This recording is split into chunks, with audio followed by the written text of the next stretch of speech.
Hello, and welcome to the new Ratchet Clank. Ratchet Clank 2016, I guess we're gonna call it. Original came out in 2002, and I did a breakdown video of that. So I figure, might as well see how this new one stacks up. And I am pleasantly surprised.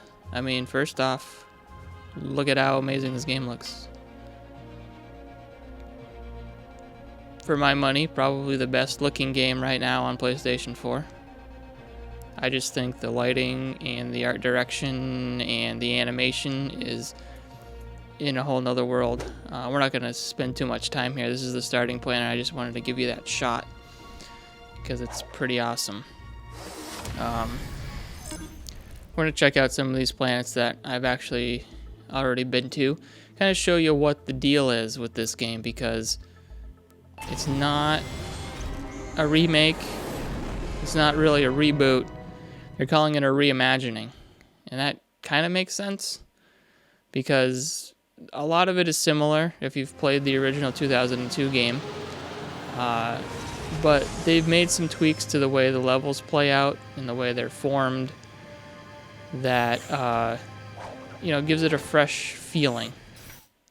So it's not completely new. The story's a little bit different, not too much.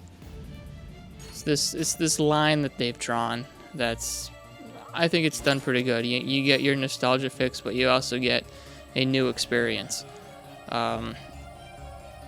So basically, they've taken some of the concepts from the later games, combined them with what made Ratchet & Clank the first one so great, and kind of made the best version of Ratchet & Clank, in my opinion, anyway. So you have weapon upgrades like you did in the later games, suit upgrades. You get more health as you kill enemies. Some of the controls are also taken from the later games, but so far, anyway, all the planets and story, most of the story anyway, is taken from the first game. Now, the story is a little bit different. They're tailoring it to coincide with the movie, so we'll see how the movie pans out in terms of how closely this follows it. In fact, I understand there are cutscenes that they've actually taken from the movie and put into this game, so there are parts where you can't use the built-in PlayStation 4 game DVR thing because they don't want you to share those clips from the movie, which is, I think, a little strange. You can tell which ones are those. Also, they're very clearly of higher resolution, of higher animation quality. Not that the in-game cutscenes don't look great; they absolutely do. But you can tell when they're, pre-rendered, higher quality. And for my part, sometimes it's hard to tell. So they're totally not out of context or anything like that. They make sense with the rest of the gameplay. So kudos on them for pulling something like that off, because I don't know if anything's ever been done like that. I don't know if there's ever been a situation where a movie was being made for a game series and they did a reboot of that series and changed the plot to match up with the movie. I don't know if this is going to be the first time that a movie based on a game is going to be something amazing. It could very well be. So I guess this is a game based on a movie that's based on a game, but the movie is also based on the game. I don't know, it's pretty confusing. I want to show you that planet because I thought it was very nice. That was one of the early planets that you'd experience in Ratchet & Clank, and that flow is pretty similar. If you had gone up here, you would have found the plumber. You can check out my breakdown of the original and see how this stacks up, how this coincides. Now we'll go to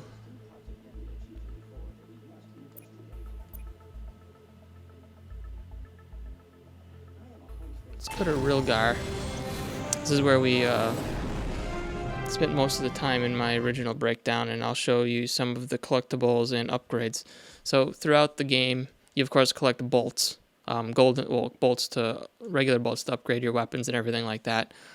You also collect iridium, I think it's called, that allows you to upgrade your weapons. And you collect gold bolts that allow you to upgrade these things that I'll show you in a minute, and cards that allow you to upgrade things even further. So let's take a look at the options menu real quick. So you collect these cards, and it looks like I have a pack here to unlock. You either find them secretly, like hidden away, or you pick them up from fallen enemies. Certain enemies drop them, and you open them up. And so I just got skid marks, and I didn't see what that other thing was.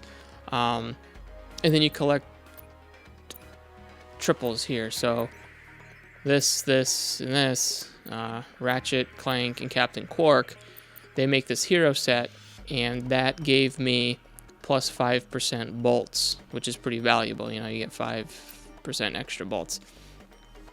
And there's a lot of these to collect. So what happens is you get duplicates, and when you get 5 of the same card, you can unlock one of these that you haven't actually found in the game. So some of these, like this one, if I had 5 duplicates, I can unlock this Groovatron bonus, basically. So that's one thing to collect. Another thing is, of course, golden bolts, which you get in this extras menu. You can see I've got 3 out of 28, so not too much right now. And you unlock these image galleries. You know, this costs 23 up to, down to 9. And this isn't like you exchange the gold bolts to unlock this stuff. It's like as long as you have 23 gold bolts, you can unlock anything 23 and under. So like you can change these screen filters. You can put a head mask on. I don't know why you'd want to do that. You can hide the HUD. That costs 15 bolts. Okay. And there's cheats too, so you can increase or decrease the game speed. You can give yourself infinite ammo and invincibility. Of course, that requires all the bolts. Not to make it too easy on you. Yeah, so here's a map of Rilgar. So if you remember in Rilgar, you went one way and you looped around to the hoverboard race. And then if you went the other way, you continued the story. I've already been to the hoverboard race area. We'll just run through that real quick so you can see the difference there, because that was a major section that I did on the original breakdown.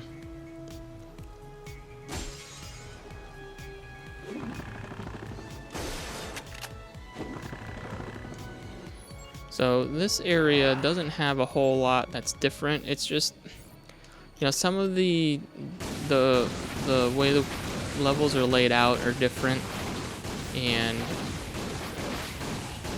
it's enough to make it seem fresh in a lot of places, especially if you haven't played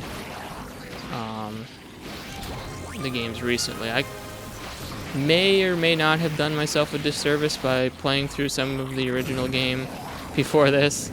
I want to get to a point where I haven't played the original game recently and see if like the nostalgia is still that strong.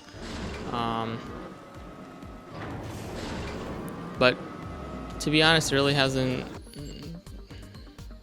affected my opinion on it that much. I mean, the humor is still here, which is what Ratchet & Clank is mostly famous for. It is the awesome platforming mixed with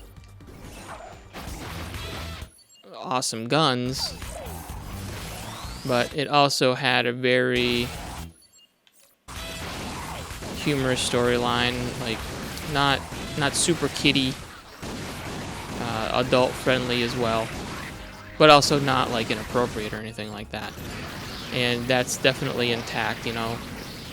Ratchet has the wise remarks, while Clank is like the more straight-laced one, always given the affirmative answer kind of thing.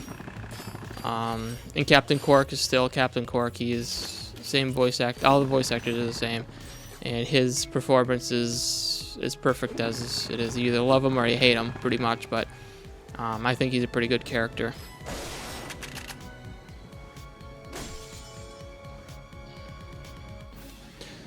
So here's one major thing that was different. Here, this is very minor, but a taxi would come up here and pick you up, as opposed to you using the grappling hook. So just little things like this. Let me see if I can upgrade something. See, might be able to upgrade this maybe. I want to unlock one of these question marks. So basically the way it works is, you buy the weapons and you level them up by killing enemies. But what that does is unlock more of these hexagons. So if we look at, say, like the pyrocitor here, there are these hexagons that go up and down and left and right that I don't have access to yet. The more I use the pyrocitor, the more of those hexagons I'll unlock. Now I use iridium to unlock the ones that I've already had unlocked. So I've unlocked all of these, and I need to unlock these over here. And what happens when you unlock, like say I unlock all 6 of these surrounding these question mark blocks, I'll get whatever bonuses inside these question marks. So I actually have enough for that. So let's go ahead and do it.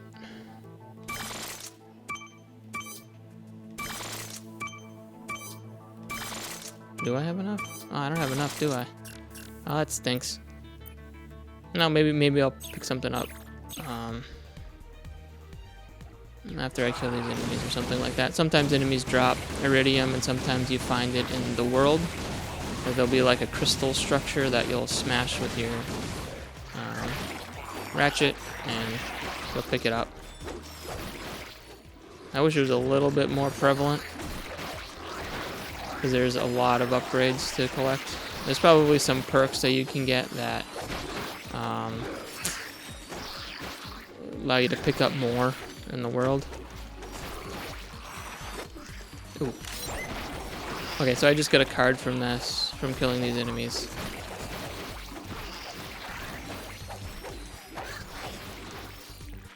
I'll take a look and see what that card is in a minute once I finish them off. So the first time I came through here, there were soldiers attacking these blob things, so it wasn't as mundane as this was. If you remember this part from the original game, there's a tank here, and actually over here in this area there would be a guy trying to sell you a rhino, rip you a new one, big giant rocket launcher. And he's not there in this one,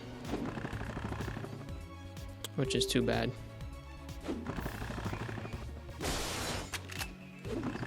So I think there's actually some iridium. If I hit this, it's gonna make some swing shot spots.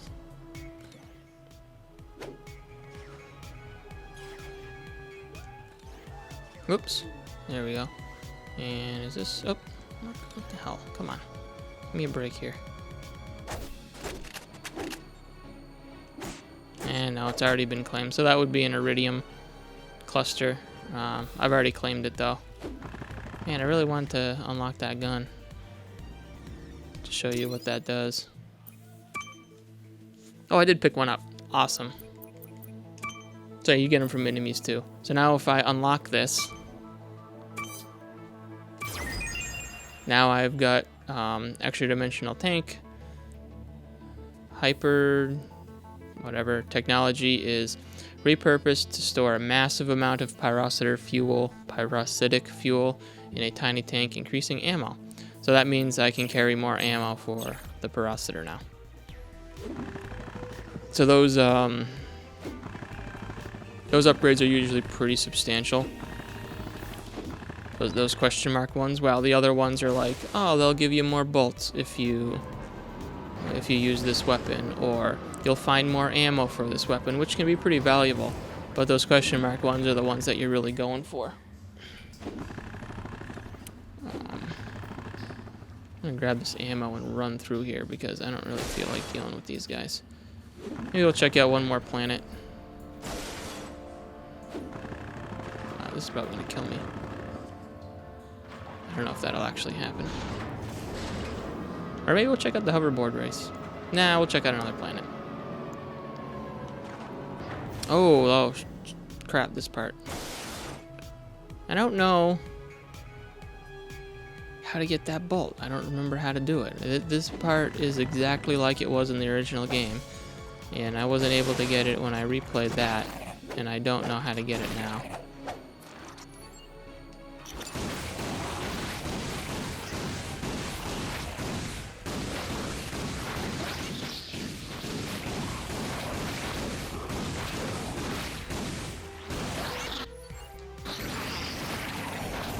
So controls are a little bit different from the original. Normally, in order to throw your Ratchet or to do Clank's little helicopter jump, you'd have had to crouch and then do it. But crouch, there is no crouch anymore.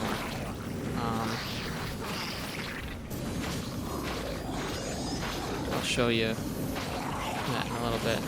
So yeah, I am holding L2 to strafe.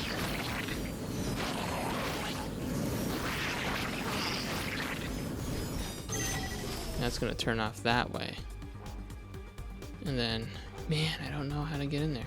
Oh, wait. Is there like a sneak? Is that a way in? Like a different way in? No, maybe not.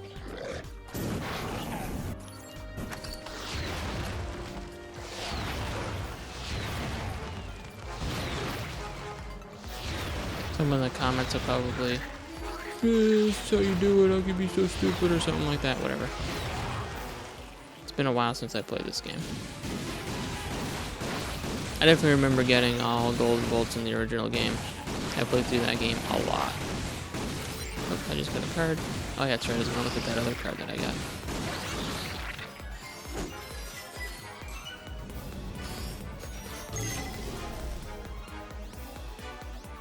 Yeah, see, I don't know. What about this one? What does this one do? Turns off that.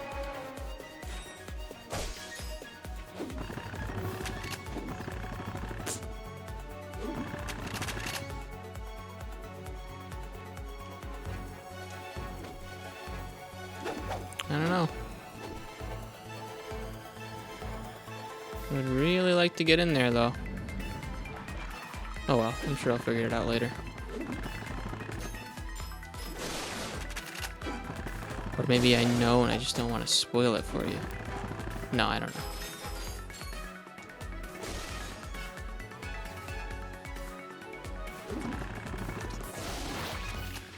Oh.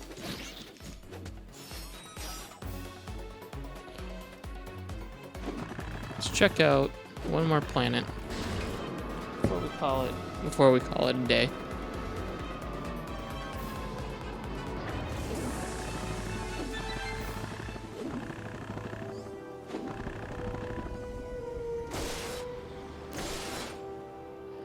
Ammo's pretty light.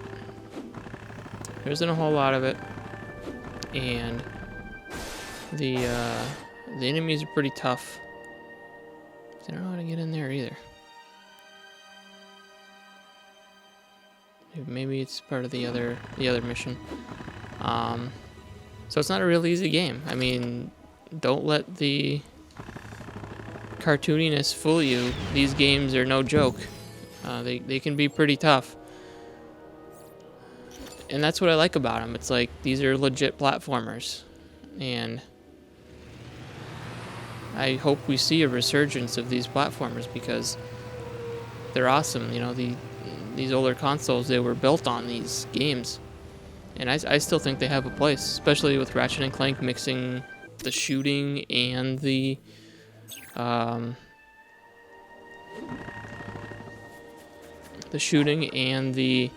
platforming. It's great.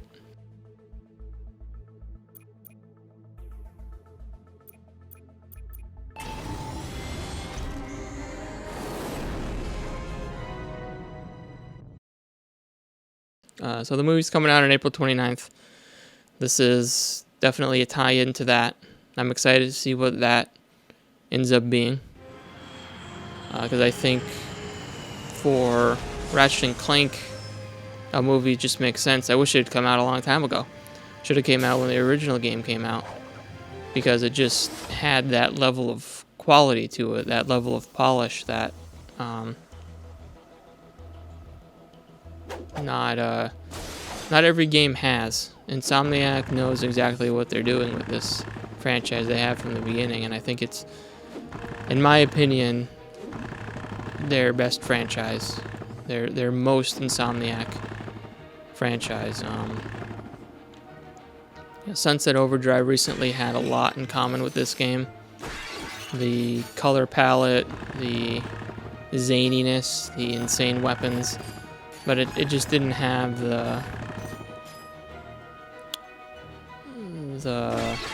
heart that this game has. Like, maybe they could take Sunset Overdrive and turn it into something big, but with the cachet Ratchet & Clank has, combined with just the absolutely amazing production values, I really can't see anything topping this in Insomniac's arsenal right now anyway. This game's only $40, and for $40, absolute steal. On PlayStation 3, you can get the Ratchet & Clank Collection, which is Ratchet & Clank 1, 2, and 3. I think that's an absolute steal as well. You can probably get that for like $20. And they're just amazing games, and I hope more people enjoy them because I think they're awesome. Anyway, thanks for watching. If you liked what you saw, like, subscribe, leave a comment or something. Let me know what you think about Ratchet & Clank. And that's going to do it. Thanks.